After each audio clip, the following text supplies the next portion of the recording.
Dota has been working on an application for poker, which you can describe more, Dota, if you'd like to. Yeah, so this app, what it does essentially, so there's a fairly famous poker player named Doug Polk who has this method of bluffing where he figures out his bluffs from card combinations, and this app lets you do that kind of thing. So the tutorial kind of brings you through a very basic bluffing scenario. So like it's like yeah, I guess if you just push the tutorial and then So click basic. I'll let you walk through, go through the pieces you Is it need. broken? I didn't think so. Oh no, there we go. It works. Yeah. I was So testing this. yeah, so you click on aces there. Go back. Go back to step 2. Yep. Oh, The dark mode's not doing it. Yeah, the lag on the stream will cause you some problems. Yeah, But and then click the next button, and then it'll tell you to click on raise 4-bet fold, and then you're going to click on ace queen offsuit, and then I think it brings you to the table and shows you how much you're bluffing. So there's a bit of a background here. Dota is a former professional poker player. Yeah. So poker players don't make as much as you think, by the way. We're talking $20 an hour, plus or minus 100. So yeah. So there's a lot of knowledge in this application, and that's kind of what I'm going to focus my questions around, is more how the app's built, why the app's built, things like that. But yeah, so we'll carry on with the tutorial quickly. Yeah, so here you're bluffing 2/3 of the time, which is a lot. Normally the raise back. So the situation is you raise pre-flop, someone raises you, and you raise them back. And if you were to bluff 2/3 of the time, if they raised you again, you'd be in trouble, or they called you or whatever. Yeah, so if you click the next button, it'll get you to select kings, I think. You gotta put 100 and ace king suited. Yeah, you gotta select the raise 4-bet call button again. Okay. It's not selected, you gotta push it. Okay. Yep. Then ace kings. Yeah, then ace king suited. Yeah, and then you click one more time and it shows you that your ratio changed. Yep. There, see now you're bluffing 55%, which is closer to correct. If you added kings, it would be even closer to right. Right. And really the top 4 hands is queens plus ace and ace king is probably your value hands. Yeah, you can exit out of it. And ace queen suited is probably the bluff. Right. Or ace queen off. And you wouldn't even bluff ace queen off all the time. So you can also log in. I don't know if you're comfortable logging in. You just log in through your email. It goes through Auth0. Yep. So as we've seen this. There's a bit of an echo with Dota. Yeah, I'm wondering if it's the dehumidifier. 1 second. It sounds clear enough to me. I'm going to turn the stream volume down a little bit. It could be going back through my headphones. I have headphones in, so I can't do too much. I'm going to spare the stream that a second. No. Oh.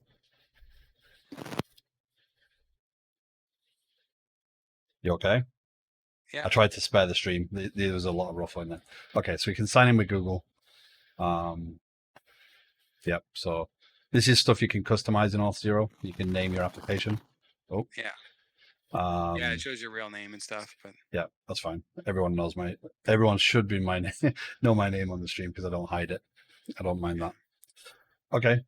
So then I'm logged in. So now I've got a profile. Yeah, so now you can see the choose multiple cards. So if you click that, it's right under pre-flop, board, pre-flop, flop, turn, river. Choose multiple cards like that. Yep. Yeah, so if you click where choose multiple cards is, and then just select 3 cards. So just you can click on. You are crumpling. It sounds like. Yeah, there you go, and then click away. Yeah, your mic. Yeah, your mic's crumpling. Sorry. Oh. Okay. Click away. Actually, if I shut down Wallaby, that's going to be a big help. I have it running. Yeah. There we go. Because that's probably eating my RAM. Right. I wonder if I have Docker going. Yeah, couch The bases. joys of audio and streaming. We'll So hold it now down. you have a flop. So if you go file and then save, Save scenario. yeah, that's the one. And then you can file and open, and it will let you open it. There you go. Okay. Cool. Yeah, there. And you can save multiple hands and stuff. One Right. of the things I want to work on is just that overlay for. So that's one of the minor things. And Right. the combos aren't. There's some errors with counting the combos. Yeah, you can also select an individual suited hand, but that is also one. I know it's broken. So Right. Well. so I have a number of tests as we go over the questions. So Okay. some of them are broken right now. So I'm aware that I have 6 failing tests right now. I have Yeah. 71. So the code for this is in GitHub. So I'm going to share that in the chat. Sure. So anyone wanting to check this out can have a look at the actual code. If you have any questions at any point, just drop in. Any questions? Anybody watching? Yeah, there's a Docker file in there. So if you build the Docker file, you can just run build it and run it, and you'll get the app right away. Port 3000 is the one you want to open. Okay. So I'm gonna start with my questions. What made you want to write the app? Right. So There we go. Ancient Code oh, Rust, almost the same question. How did the idea of the app come about? yeah. So I wanted to work on an app, one project for 6 months. The previous summer, I worked on 3 or 4, do all kinds of stuff like contribute to open source and all this, and nothing got done because I took on way too much stuff. So I Your, knew one thing at a time. 1 second, your mic is ruffling in and out. Okay.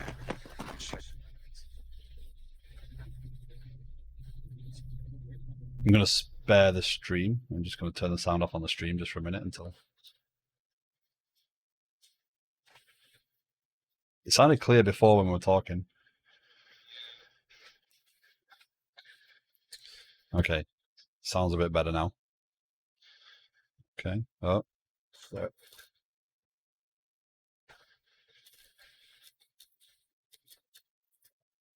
Let's give it a second.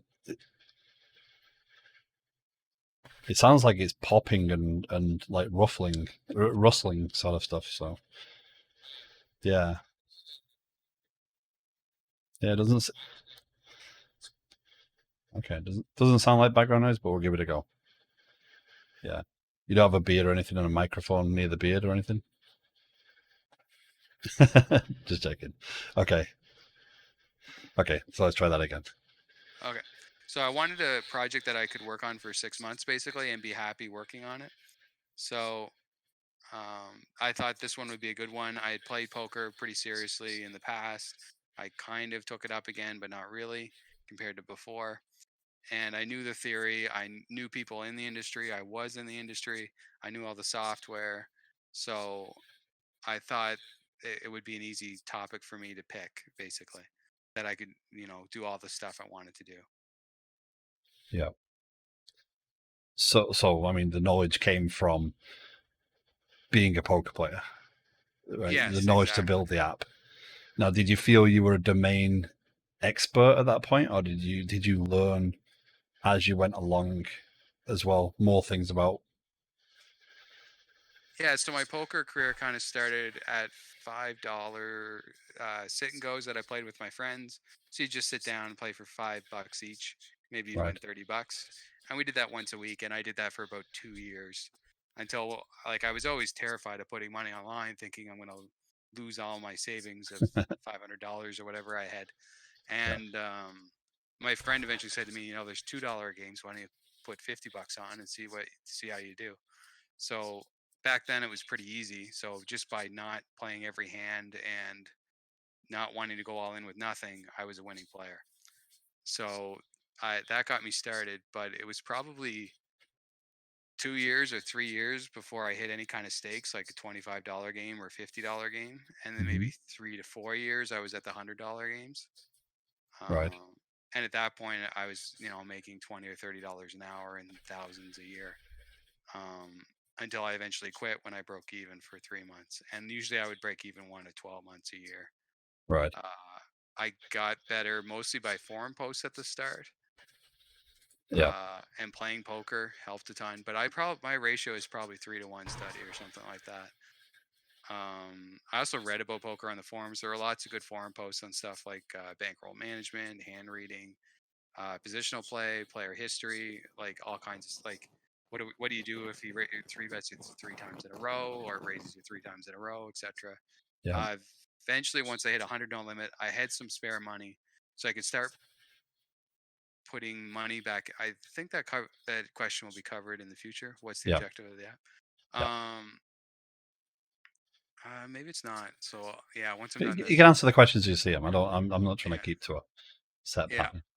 So yeah, once I got to 100 no limit, I had some money to reinvest into coaching. Coaching was very expensive. They charge you at least $100 an hour, and if I Hmm. did it again, I'd probably want to pay $200 or $300. So I got at least $1,000, like probably more over all the time I played, Right. and they helped a ton. And one of the guys that I networked with became a high stakes or mid stakes. He was a high stakes heads up player and a mid stakes six max player. So our friendship or whatever became unbalanced, but uh, before it was a pain to talk to me. I did learn a lot about like timings of things that you just wouldn't get talking to people at my own stake. Right. The objective of the app is just to bluff the right frequency. So in that example, you had 4 value hands and 1 bluff hand. So that way you're not never bluffing because then you're leaving money on the table, or there's no incentive to play back at you, or you're not uh, bluffing too much, which yeah, it can get you in more trouble than not never bluffing actually. So So I mean, you are a domain expert, right? yeah, You clearly are a domain expert. This is a big domain, right? So this is a training app? yeah. So you would work off the felt or whatever. So outside of poker, you would sit down and Hmm. you would take a hand like ace queen king queen, for example. It would usually not be too interesting unless it was a re-raised pot, but you would take a hand and decide what to bet and what to check and how to balance things, how to have Hmm. a check call range that makes sense, and etc. So don't give up too much but don't bluff too much and all that. So this is really giving someone who understands all the terminology on this screen right now, because it's built to make it nice and readable, so that you can understand. Okay, if I have these cards, or this is what I'm playing, um, then I can. Then my chances are this. So here's what my next decision would be. Show me the odds of me being right, or I mean, I'm trying to get there basically, because Yeah. the terminology is a very difficult one to get over, and that just again that goes to how you build the software, what you write. You understand this domain in a deep way. Um, I'm trying to read Python coding Gorilla says. Um, you know, to you this is natural. This just flows. And part of developing software is weaning out these requirements from someone who understands. You just have the benefit of being the domain expert and the developer at the same time. Right. And I would Right. have had a much harder time if I wasn't the domain expert and I had to try to get this idea out of someone's head. Because, Yes. like, yeah. Yeah. And that's a challenge that we all face, right? If you were to go and develop, um, I develop pretty simple systems, but if you go to develop a banking system tomorrow, you're not going to apply what you've learned here as a coding perspective. You might apply the techniques you've used to learn about those things, um, to gain more insight into that domain, but you may never become a domain expert in that chosen domain. You just are lucky in that case. You're building something you love. It helps you. Yeah. Even Yeah. those 4 categories I picked, for example, Hmm. normally you want to bet the best and worst hands you have, and the middle stuff you check. Right. So that's value betting, you're betting the very best hands. Bluffing, you're betting the very worst or something that has a good Yeah. chance of improving. Like you have 30% chance of winning. That's a pretty good bluff. And Right. then the checks are like your middle pairs, your top pair, no kicker, your so Yeah. So so yeah. yeah. Um, So the other part of this question is what did I want to do software wise? The other part is, so I mean, initially, yes. What made you want to write the app? So you said about learning. Yeah. What were you trying to learn from all this? Yeah, so there was stuff I wanted to cover. I wanted to have more testing in my stuff because some of these issues came up at work. Like we were not doing a lot of tests, hardly any, Yeah, and stuff would break and you wouldn't know why, or you'd be working on one section of the code, another section of code you wouldn't know what's going on, and like the test made to me a world of difference. yeah, I wanted to use modern frameworks, so I picked Ruby on Rails and React. Uh, I wanted to use agile stuff. I will admit I did a lot more project management stuff at the start than the end.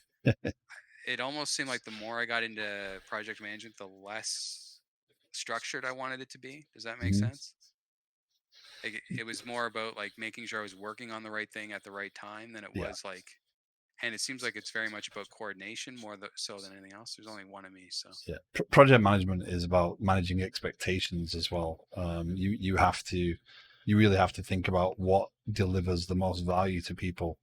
And when you like, yeah, Ancient Coder says it's hard to do project management when you're acting as all parties of the project. yeah. Yeah, it is. It's incredibly difficult to juggle not only doing the thing, but then trying to outline the thing into reasonable components. It's pretty tough to do. The other thing is I have such access to this market that I could talk to a customer every day if I wanted to. I could Right. talk to a customer, you know, every 2 hours if I wanted to. Yeah. So so that was a problem because um I was almost getting too much feedback at one point. So like Right. I'd barely finished coding the last thing they found before Hmm. I got the next feedback in. So I had Right. to like measure out how often I went to them and said, "Okay, here's what I have." Like Right. Now, in doing that, did you find that you ran ahead a little bit too much and you might have put in features they didn't need and then they start complaining about features you have added? Or did you uh balance that out? I was pretty good at not doing things they asked me to do. so so I tried to guide the feedback in a way that I could use it, if you know what I mean. Yeah. So like they'd be like, "Oh, wouldn't it be great?" And they'd have this huge idea. I'd be like, "I can't." Like I the ideal I wouldn't say that's a bad idea. I would just say, Hmm. I the stuff I can most use is little things. Right. Like that color's wrong or I don't know where to click or things that Right. are easy to implement. I said to them that things that are easy to implement are more likely to get in there. Yeah. Yeah, so I had to guide the feedback because otherwise I would get like, oh, what if you solve the hand? Like, no, I can't do that. like, so Now, the important thing there is, did you make note of all those larger suggestions for a future revision?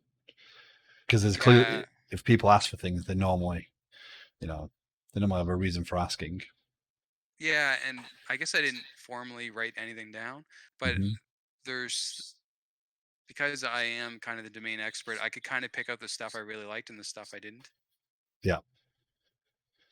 Yeah. And you have that benefit in again being the project manager and the developer. You get to kind of queue things up correctly or line things up probably. Yeah, Coding Gorilla says the worst phase in development. Wouldn't it be great if? Right? Yeah. It would be great. And oftentimes users are using that. They aren't thinking about actually what it means to do it. They just think it sounds like a cool idea, therefore it would be a cool idea. So Yeah, and yeah, let's do it. And it'll take a couple weeks yeah, maybe. Like you don't like once you get into coding, you realize how long things take, and hmm, you might get one or two big features. yeah, That's it.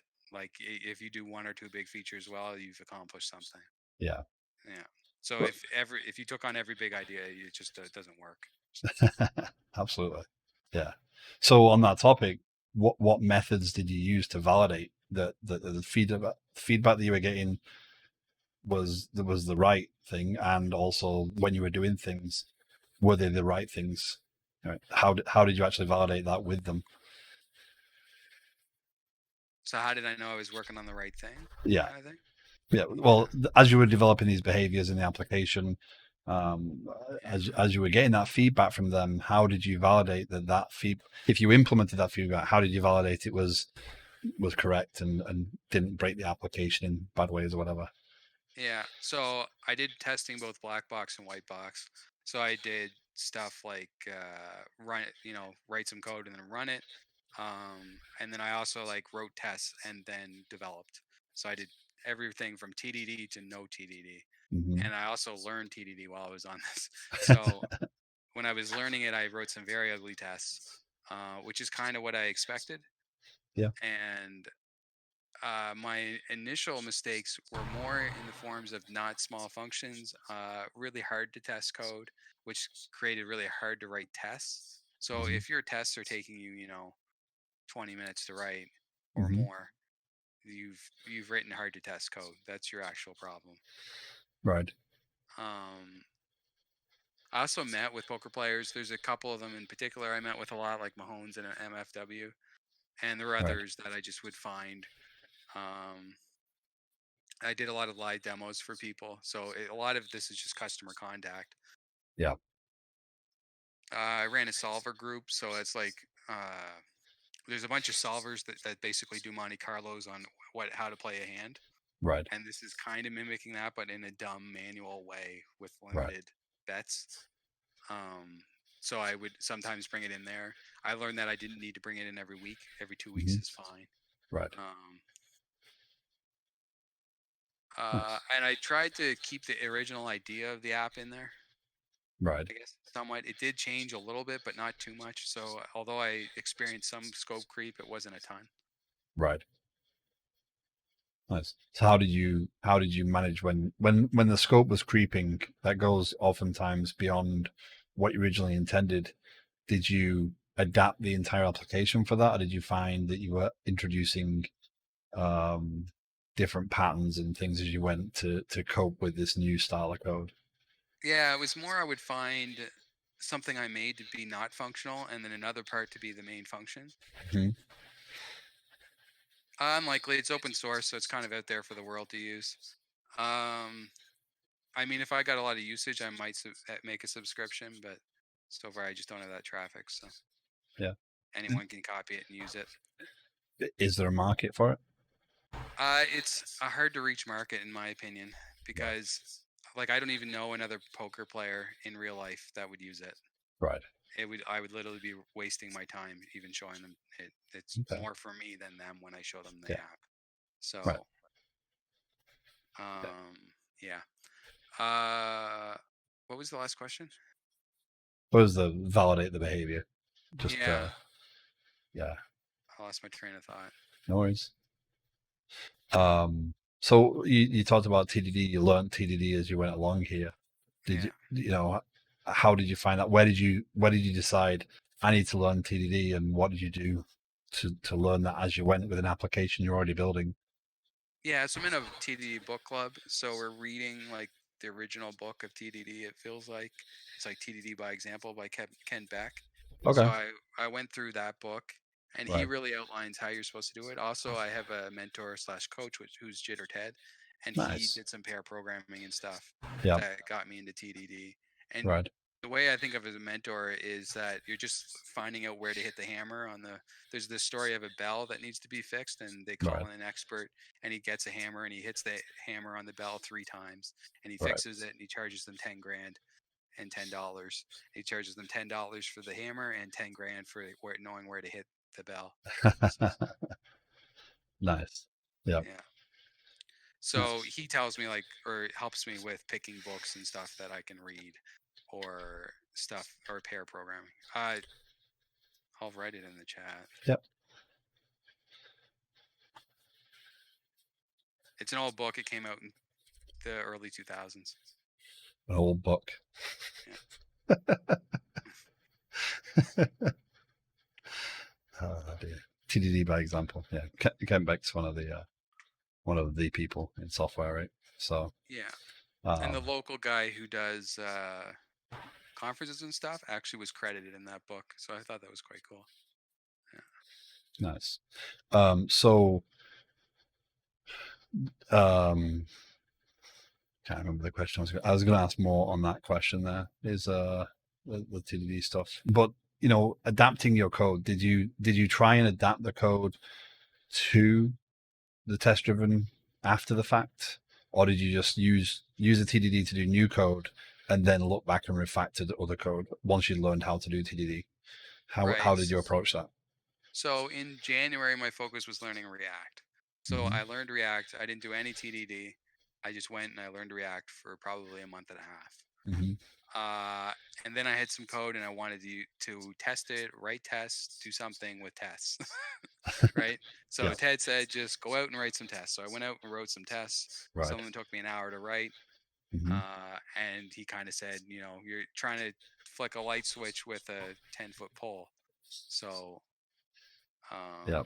yeah, so he went through and taught me some refactoring, Hmm. and that got the code more to the point where I could test it because I had these smaller functions. They're still not, even if you look at the code now, you're not going to see really small functions Right. because it's not one of the weaknesses of the code base is it's not refactored enough. Yeah. Um, but I managed to get the code in a testable form where all of a sudden I could write maybe 6 tests an hour or 10 tests an hour, Right. and then test driven development or testing in general makes sense if it takes you 2 hours to write a test, that just doesn't work, or an hour. Yeah. Yeah. Oh, that's eating viable. Okay. Oh yeah, morning. We're in the UK. So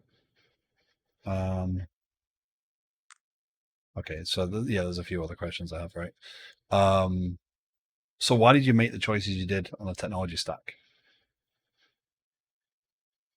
Yeah, so I wanted to pick I wanted to do certain things. Like I wanted a lot of it was from work, but some of it was from stuff I wanted to do. So testing, so I needed a testing framework, so I picked Yeah. Jest and Enzyme. Then I realized I don't really need mocks, so I took out Enzyme. Right. Um, React because I wanted a SPA, Ruby on Rails because I wanted an API. Hmm. I wanted to do DevOps because it was always a frustration to me in both of my programming jobs about deploying. Deploying Right. was always an issue. Like they would get a different copy, or the data wouldn't be there, or Yeah. it'd be hard to copy the data over, or how are you backing up the database is a common one that was always in my head. Um, so I wanted to see how good a job I could do at DevOps, Yeah. and I was reading books at the time too, maybe 2 or 3 a month. So I Yeah. wanted to apply some of the book stuff as well and get better at UX as well. So Hmm. that was something that I didn't mention in the notes, but because that app has so much stuff going on, it was very hard to design the interface, Right. and it went through a lot of iterations. So, Hmm. and I still don't think it's perfect. Like that pre-flop flop turn river, the blue that's under the board, I think those should be buttons. So Right. Okay. Yeah. Over here. Yeah. yeah, so DevOps was a huge topic that I got into. Right. So this thing's fully CI/CD'd. I just type in, git add, git commit, git push, and it Right. goes up, and it's up there in 10 minutes. And the 10 minutes is because it takes 10 minutes to build the Docker file. Right. So it builds a Docker file, deploys it to ECR, and then it goes from the EC2 instance, pulls from ECR the image, and then deploys it. Right. Yes, definitely. I had some knowledge in Docker, which I think was a minimum for doing DevOps. Honestly, like you need to be able to know some Docker to do DevOps. I wouldn't say Docker's hard to learn, but yeah. So my Docker knowledge did help quite a bit. And then Right. I took some courses on AWS. I will say I screwed up DevOps at the start. I used a provisioner, which I shouldn't have done. I should have just started with the pipeline or with an EC2 instance and built. Right. So rather than have something build something complicated for me and then try to understand it, I should have Hmm. just built something very simple and Right. slowly expanded it over time. So my big aha with DevOps was when I made a two-step pipeline. It was just put the source code on AWS, put the and pull the source code into Beanstalk, and that was it. Right. Nothing, no build step in between. And then once I had that bare minimum that could put something on the internet from my computer, I could start doing stuff like make a build step in between. And Right. now I could add testing so that when it builds, it tests it before it tries to deploy it. So I know if there's a broken test. Right. So that works very much like GitHub Actions or Azure DevOps stuff. It's the you set up a pipeline of things that need to be done, and executed and deployed. Yeah, and what I learned from DevOps is that you can't be too simple with DevOps. Like there is no too simple. Yeah. Yeah, you just build something that because DevOps. The other thing about DevOps is it takes a really long time. Once I built that Docker file that Hmm. takes 10 minutes to boot up, Right. it's really hard to do anything. You make one change in that Docker file, it takes you 10 minutes to find out if you were wrong. Yeah. So I you get mean, 6 changes an hour. yeah. I mean, from my limited experience in the DevOps world, and from just tinkering with what I do, it's easy to do some of these things. It's very difficult to do them well, and to learn that. That's why it's its own discipline these days, where you can't do these sorts of things just halfway. Uh, so it sounds Yeah, like you spent a lot of time learning. yeah, I can identify with staring at build logs because you literally just say go to the internet, like take the app, go to the internet, and then you wait and watch the container build for 10 minutes. Right. So you can watch a video, you can do whatever you want because really all you're doing is waiting for that container to build. Yeah. So So it is nice to code and DevOps at the same time for that reason because I right. could write a little bit of code, push it, and then do something different for 20 or 30 minutes, and then see if my code ran, and then fix it. So. Yeah. So again, Ancient Code asks, do you feel this app has elevated your knowledge on the topics you didn't practice before? So not just DevOps, but on all these things, do you feel that this app has really helped you grow in all these areas the way you'd I expect or more? Yeah, for sure. And I think that's one of the reasons refactoring is such a big part of this app. Hmm. If you look at the code, uh, like top or commit messages, you're going to see refactoring Yeah. in it, or like minor bug fix. Minor bug fix is usually me pushing to DevOps, Yeah. and refactor is me refactoring. Yeah. So yeah, messy restructure. But more Yeah, things functioning. Yeah. yeah. Yeah. When you're coding on your own, these sorts of commit messages are, Yeah, because you're less aware of what your code yeah. message looks like. Yeah. Well, the code messages, a team might agree on a different standard of how you're going to relay this message. But when you're doing it on your own, you just need to give yourself a reminder of why you did something, or what was that thing that you were working on. Yeah. Uh, Yeah. So the topics I needed to learn at the time were React, and this definitely helped me learn React, right. and it really helped me with test-driven design or testing. Yeah. So I think whether I do one or the other will depend more on the workplace I work in than my own preference. And Yeah. DevOps, Yeah. yeah, I did some branches and I committed some to master. I did a little bit of both. At work a ton more careful because you can't commit to master at work. So You yeah. can. You can, everyone will get mad at you. So, Uh, yeah, Hopefully, you get to learn a lesson without it being too hard. Yeah. yeah, Yeah. yeah. So there are branches in it, but there's not a ton of branches.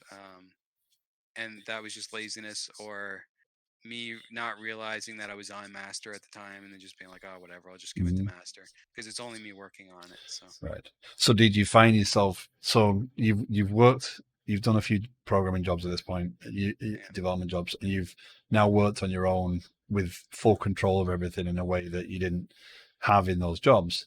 yeah, Do you find yourself making allowances for those sorts of things? Like, oh, I'm in master, I'll just do it. I won't follow these routines. Did you find yourself um, reflecting back on those things as that was a mistake to do it that way? I should have done it this way, or I can learn yeah. from this. Did you pick up those lessons as you went? I almost think it's almost like trying to practice like you play in Hmm. hockey or whatever sport you're into. Yeah. And like it's very hard to practice like you play. And when you're doing a project like this, you really are practicing. So, Hmm. but it does have the advantage of I don't have someone saying to me, you have to use Angular or Yeah. I just can pick my ideal one. I can Hmm. say I'm going to do DevOps. I don't care that it's going to take me a long time. I'll host it on wherever I feel like it. Yeah. Like, Yeah. Yeah. yeah. So yeah, the limitations that other humans put on you not being there was nice, but yeah, the Yeah. downside was that you end up like pushing the master way 1,000 times more than you ever would have otherwise. So Yeah. Well, I mean, in a real scenario, you've got someone who's paying the check, right? You've got someone who needs you to be your best, Yeah. So it often means that side projects, as much as you'd like them to be to a high standard, often can't. They don't always hit that mark, right? Because you're gonna you're gonna make that allowance because, oh well, I can do this. It's fine. No one's gonna tell me off, and there's no one riding on it. There's no business artifact there. Also, not getting paid to do it, which makes a big difference too. Yeah, yeah. Um, There's no regex. Regex scares me. Oh, there is regex now that you say that. It's going to be removed. so quick, find it while you can. There you go. Yeah. There's a link to the project again. Here's a link to the application. Um, so obviously, while we were preparing for this, you actually had a new lesson as well. And it's funny. Viable mentions it. He said next week DevSecOps, right? So you've got a bit of a lesson in what happens when your application's up in public, right? Yeah, someone started writing very simple PHP type. I assume it was a bot. A Mm-hmm. PHP bot was through, and Yep. it scared me. But it's on the internet, so it's out in the wild. So. Your mic's crackling again. It's been fine for ages. Oh, weird. There's very little I can do. No, I'm just yeah. But yeah, security. So I added a security library and stuff, and like beefed up the security slightly, and it made me think about how I was doing things because this traffic is real. All of a sudden, it went from my imagination to a thing I can see in the production log. So Yeah. So you got a on the fly lesson there. Hey, Crooker. yeah. Good evening. So we are. I'm good. How are you? We are going over Dota's project. He's worked on this project for six to 8 months, basically 8 months at this point, right? Yeah. You said It he was started only in 3 January. months full time, but Yeah. And we're going over this project, highlighting, asking some questions. So if you have any questions, feel free. And yeah. So okay. Um, I also don't know how in the wild DevOps is. How many companies do you think do DevOps um, through like Azure or AWS or something?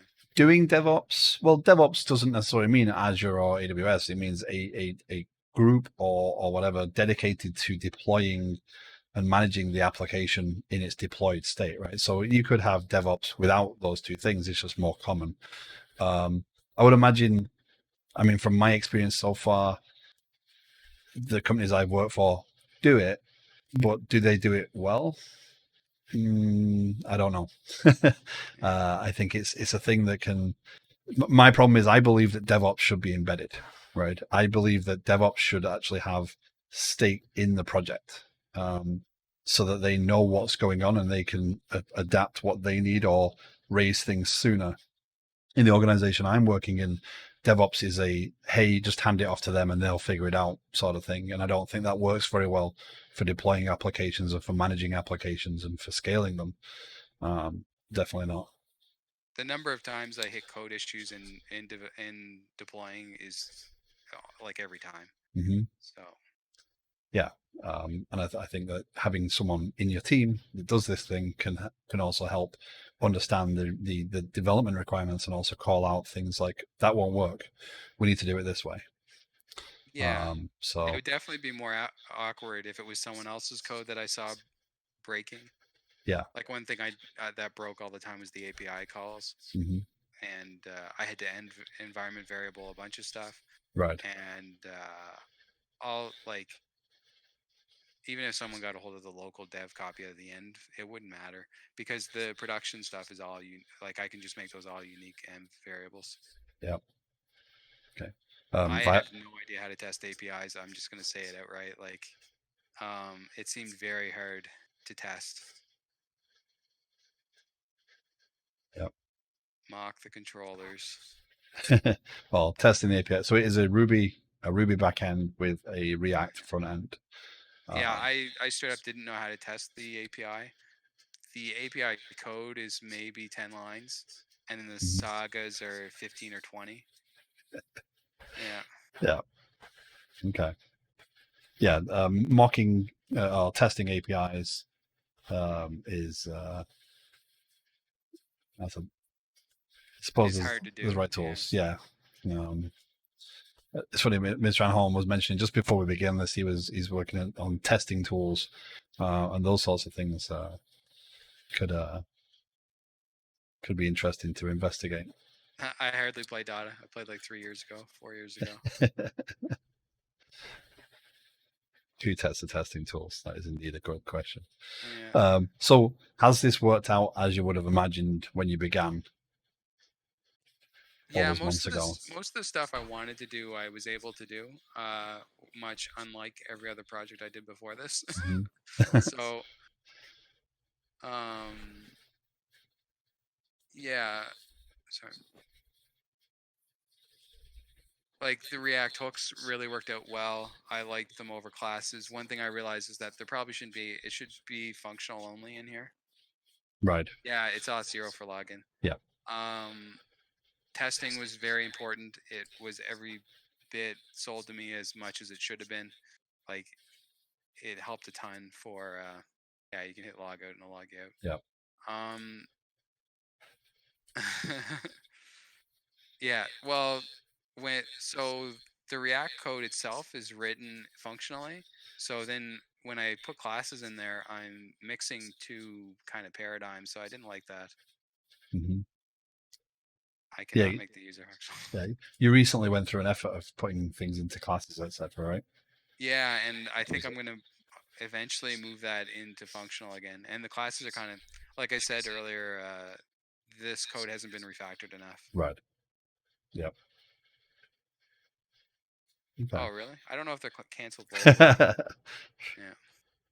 Yeah. Okay. So, Yeah. sorry, The other thing is fly. DevOps. So I really like DevOps. It was, yeah, another thing that went as well as I was hoping it would. Mm-hmm. It's pretty slow to do, but whatever. It is a bit of a time sink, but I think it was worth the time investment in this case because like now I can deploy this app quickly, Right. and on my next project, all that knowledge is just going to carry through. I can use the same machine and stuff. So, Right. Yeah. oh yeah, that would be cool, VCM. Uh, Definitely might pick your brain a bit for next steps on what to do for mhm. DevOps wise, because I only have a 3-step pipeline right now with no testing. Yeah. Well, Um, and right. I can definitely appreciate that it's kind of its own job, even though you could code while you did it, you would be mostly DevOpsing in that role. Mm-hmm. Yeah. I Like mean, if there were three other engineers or whatever you call them, developers mm-hmm. on your team, you Yeah. would have more DevOps work than you would have coding for sure. Yeah. Yeah. In my previous role, I was a developer. I was a lead developer. But then when it came to deploying a new application that had many moving parts, microservices, stuff, blah, blah, blah, blah, I said, this is an important step. We need to have someone dedicated to it. At which point I was then becoming DevOps because that was me, right? By saying we need Yeah, someone dedicated full time to this, it was, well, we're not hiring someone. So guess what? You just got yeah, it's you. your new role. And I learned a lot about AWS and setting that up at the time and deploying those applications. And we got it running nice and smoothly. Tests ran automatically. Those sorts of things happened. I used Octopus Deploy before, while it was still very small and was only just starting as a company. I found that really early on and then pushed that forward. And Team City for building, etc., was where we used. But it came to the point where I couldn't imagine developing as well as doing this. Getting into a meeting with the team and having to say, no, no, no, no, no, you can't do it that way. We need to do it this way. Because I was thinking then in that deployment aspect and not about the development. So when you're a developer, you're thinking more about, okay, here's what I want to do and here's how I'm going to do it. And I'm going to dream up this new way of doing it, maybe. But then you've got to have, you got to have someone sat there saying, that's going to be hard to do this because we need to consider this deployment. So that might take a bit longer to actually get sorted. Yeah, You know? was it more natural that the manager was the DevOps person though? Because I could see there being problems with being at the same level as someone when you're deploying their code. If you balance the team correctly, then those roles really don't really matter, because it's that trust. You need to build trust in the team to make sure that the other people in the team respect that person's opinion, and they're not willing to override them or try and work around them. If it becomes Right. a problem, then yes, a bit of seniority can't hurt, because you can say, okay, well, I know what I'm doing here. You can't do that. We need to do it this way. Or but that Yeah. experience on the experience as a developer gave me the ability to say, I know what you're doing, and I don't believe that will work here. So that trust was there. So they trusted that I understood what they were trying to do, but they also trusted that I knew why you couldn't do something, or why you had to do something differently. So, yeah, if it in those sorts of situations where you're trying to build that balance, then having that seniority, if that seniority is abused in any way, you could also create problems, because then it's like, well, just going to do what I'm going to do, and you're going to make it work. Or no, you can't do that because I say you can't do that, and I want to deploy it this way. You don't want that level of contention within your team. So Right. that was you'd struggle in a different way there with seniority. Um, Because it seemed often the case when I was wearing my DevOps hat that my development hat just had to listen. Like mhm.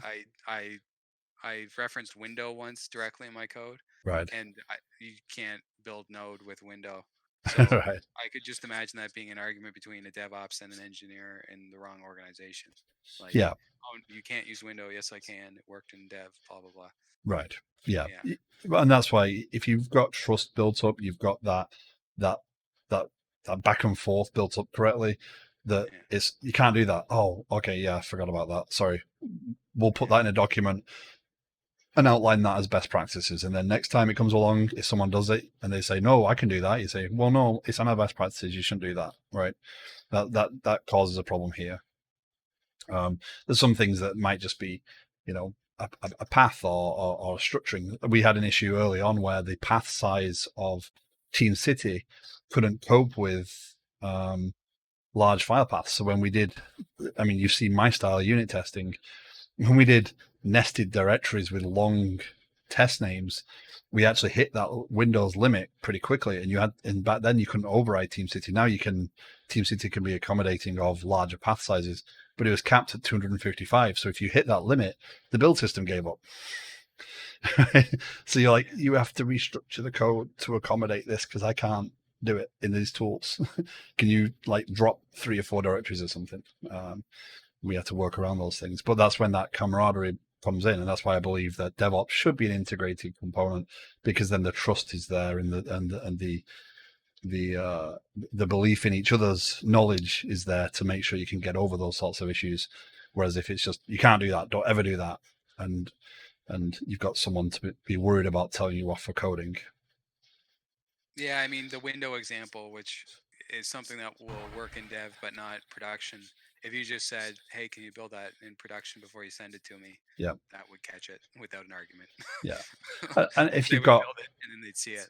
yeah, and in a world where you've got the continuous deployment, the continuous integration stuff running, so even branches are being built, they're just not being deployed, they're being built and tested all the time. You end up with, okay, that can um you can Yeah, and find Docker issues quicker. Compose will help too. Although my server is a different OS than my computer, Mm-hmm. and I have seen server differences as well.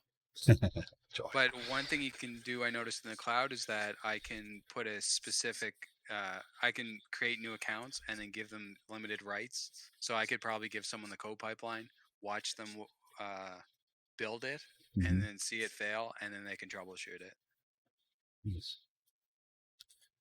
Okay. So they don't Um, have to necessarily be the one that put it up there, but I could right. get it probably to send them an email when it fails, and then Yes.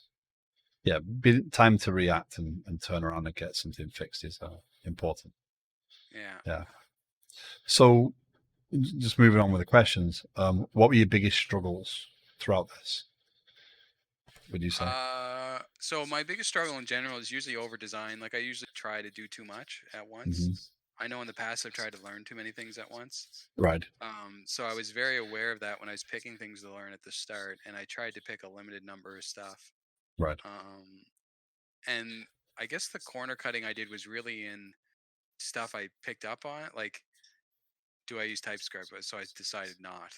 Right. And that bit me later, but I was kind of glad because it would have just been another chain I had to carry. So Hmm. um, DevOps was difficult as well. It was probably yeah my biggest struggle at the start, particularly when I used the scaffolding stuff, because I Hmm. ended up junking everything, all that scaffolding stuff. I could have Yeah. just skipped it. I did learn things in the process of doing that, but as far as actual work that carried forward after I scaffold stuff out was nothing. Yeah. So Yeah. I mean, in that respect, you can't be afraid of failure in those pieces. You're gonna have to suffer some things. I do a lot, and I try and do something one way, and if I fail on that path, then I've learned a different way of doing it, or I've learned things along the way. yeah, But and I mean, if I was being pointed there so I basically built nothing for 2 weeks. mhm. So I don't know how you'd even point that. Like, Yeah. what did you do this sprint? I learned like, so, and it would probably come across as like, don't learn every 2 weeks, man. Like, but Mhm. yeah, I mean, in reality, in an organization, you'd be okay. I don't know this, so I need to go off and learn this. So that's a set of spikes, or that's a okay. We need this time to do this properly. We can't just rush this in and point it, or you're going to get massive points, right? It's like, oh, that's a 50. Oh, are we going to do a 50-point sprint? We're not, but you're asking me to, you know, uh, you're asking me to do this. So yeah. Um, yeah, I mean, viable. What percentage of work time do you learn? I mean, anywhere from you know 0 to 100, depending on the time and the availability of resource to do those things. I actually do allocate the time for the team to learn things. um, I did fight for my team to get the 20% time, so that every Friday afternoon they get the ability to do whatever they want to do. yeah. It's not Um, like you're getting a ton of work done there anyways, and no. you also like you need to take on new tech. Like, it's just Mhm. Yeah, you've got to learn. It's the only way we keep getting better at what we do. If you are learning, and a company does not. It's true. A company does not benefit from a team that is stagnating. So if you don't give them the time to learn, then it's damaging. yeah. So my last question: um, what would you do anything different in what you've done? Yeah, I guess the big thing was the DevOps. I mean, that 2 weeks that I spent Yeah. on provisioning stuff, I think I took the wrong approach. I think I should have learned EC2 stuff. I should have gone from very basic, like maybe even just watched Udemy videos on Amazon and discovered their services before I Mhm. started just jumping in and using one. Yeah. Um, because the one I picked was the wrong one, and I picked the wrong one several times. Right. I don't know who Adam is, but yeah, it would take a long time Mhm. to CI/CD stuff. Yeah. Yeah. It's tough to. I mean, how much time do you give to these things? How much, um, yeah, um, it's a challenge. Oh, that Adam. That Oh, that Adam, guy. Adam with the numbers, right? Yeah. Um, okay. Yeah, the DevOps did take a long. It's a very lengthy thing to do. So when you're doing it, you really want to know what you're doing. You want to be careful with your edits. Make sure you take small steps every time. Like, Mhm. yeah. And I can see why those roles are often like 10 years experience in Kubernetes. It's been out 8 years, but Yeah, I understand where they're coming from because they want someone who's experienced doing it. So yeah. You don't want to risk this. Um, yeah. Okay. So, I mean, those are all my questions. I don't know if anybody else has any further questions. Hopefully, this is fun to talk about. Clearly, you've learned a lot. You've gone through a lot of growth over the past 8 months. Um, I think that it's awesome that you reached out to people, not only for help with testing the poker application, but also people like Jitterted, who you went to for help and guidance on the TDD side of things. Be not being afraid to reach out and ask for assistance with those things has probably got you in a place where you're much better off than you would have been had you just tried to struggle through some of these things. Yeah, definitely asking people and people who seem good at some things helped a Yeah, lot. yeah. Yeah, I know. Well, I'm in gaming streams, so I don't know if like a professional handle would not fit well in some of those streams. Well, I go in gaming streams as TBD gamer, and uh, I'm a developer as a TBD gamer. So Yeah. yeah, It's probably I think it'll be totally done Friday, basically, and I'll probably just put like a few hours a day into it and start on something else slowly. So I already have an idea of what I'm going to do for my next project. So nice, fortunately, that one's not open source and probably under non-disclosure. So yeah. nice. um, okay, so cool. Um, But yeah, I was happy with what I chose. I was happy that I actually finished it. Finishing a It's project is a big step. So I know a guy who's in farming, so I'm going to build an app for him in farming, um, or yeah, fishing, whatever. But yeah, he it's all his secrets, so he doesn't want those secrets given away. But I wanted to do something meaningful. It's a guy that I know pretty well, and I think I can develop it. I wanted something I could take on for 6 months, so Mhm. yeah, because I wanted and it wasn't as big a priority for, or it still is a little bit that it's open source, Right. because I like the open source stuff just because it's like, hey, here's the code, or what do you think of Yes. the way I did this, and you can show them the exact code snippet that you did. So Yeah. Let's go link the app and the code once more in this stream right now. Well, no, that's you get to go and become a domain expert in something else now, or you get yeah, to or work learn. in something that where I'm not the Yeah, domain expert, but I'm pulling from a domain expert. yeah. So yeah, and So my yeah, first job was very much figuring out. yeah. So ancient code asks, actually, that's a really good question because to get to 8 months of a project and keep focused on the goal, how did you keep your motivation or stay motivated throughout this? I think the topic made it really easy, actually, because I had already spent all kinds of time on poker. So the fact I was building an app, so it was both Mm-hmm. coding and learning about poker, Yeah. helped a ton. Yeah, and then work helped quite a bit too, because I was a pretty big newbie at React at work, and I knew he didn't want to pay me to learn it. So the fact that it was either learn it or don't have a job immediately, it motivated me Yeah. quite a bit for a little while. So Yeah, I mean, from the sounds of it, you didn't have the most supportive of uh, yeah. bosses to begin with, but that helped you in different ways, I suppose. I must love my grandmother, because there There's a is whole a lot lot of of nans. I don't have any grandmothers left, but yeah. um, yeah, I mean, for me, the gaming library stuff that is, I mean, we've been on that on stream for many months now. That has helped me keep focused on that. And to be honest, I've been itching to do stuff off stream and thought, no, I shouldn't do it off stream. Um, I should do it on stream. So the images, I was itching to do that this weekend, because again, I've got a stack of games I need to get through, and file away. But that's helped me stay motivated with that as well. So finding a project you love and you can invest in definitely is a key step. And that next project will test you on those things, right? It will test you on your ability to stay focused, your ability to manage another person, to get requirements from them, and yeah, you get to grow some more. Yeah, yeah, I think So, it'll help my skills and stuff. I'll probably use a lot of the same tech. I think the only hmm, thing I'll pick up is TypeScript. What else do I want to learn? I want to build up the pipeline a little bit. So yeah.